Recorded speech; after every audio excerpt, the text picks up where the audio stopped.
Okay guys, the next video, the next story of the key, the lost key.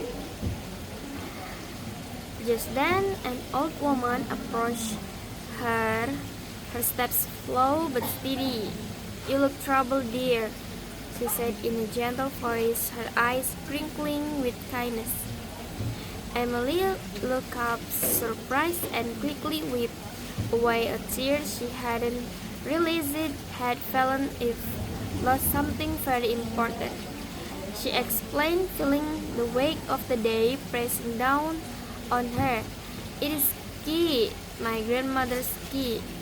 I've searched it everywhere, but it's gone." The woman sat down beside her, nodding thoughtfully.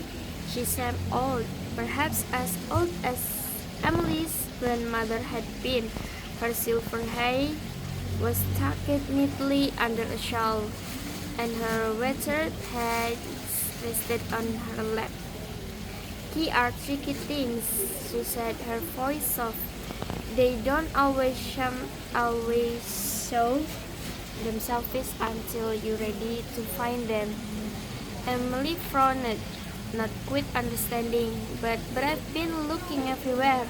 I traced all my steps. I even went back to the library and bakery." The old woman gave her knowing smile. "Sometimes it's not about the place you search.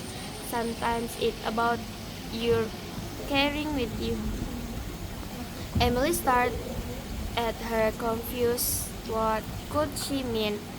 She had already searched everywhere, had thrown out her pocket, hiked her bag repeatedly. There was no way she had overlooked it. But the woman stood up slowly, her movement deliberate. "Don't worry, dear.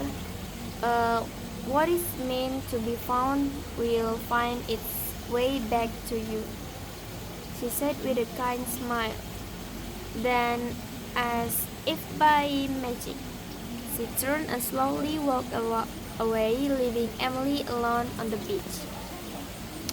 As the night air grew colder, Emily sighed and stood up. Her heart felt heavy, but she had no choice but to return home without the key. She crossed the park, the leaves rustling beneath her feet, and as she walked, her thoughts drifted back to her grandmother. She remembers sitting by the fire, listening to her grandmother's stories about the house, about the family secret, and only old key could unlock. Once home, Emily collapsed into her couch, exhausted. She closed her eyes for a moment, breathing in the silence. After a few minutes, the absent immediately reached into her pocket, not expecting to find anything. But her fingers brushed against something cold and familiar. Her heart skipped a beat. Slowly she pulled out the key. The same rusty, worn key she had thought was lost forever.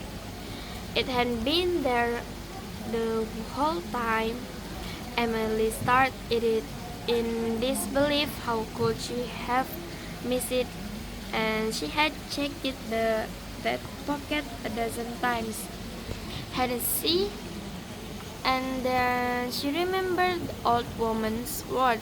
"It's not about the place you search, it's about what you're carrying with you."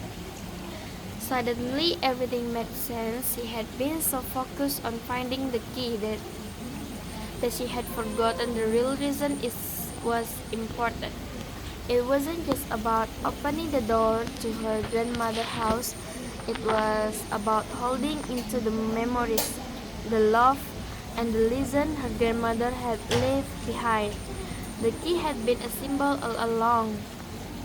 With a soft smile, Emily stood up and slipped the key back into her pocket. Tomorrow she would visit the house, but this time she would be looking for answers. She already had everything she needed, and She looked out the window, the stars twinkling in the night sky. Emily felt at peace for the first time in a long life. Maybe that's all for story about the lost key, and thank you for watching. Bye bye.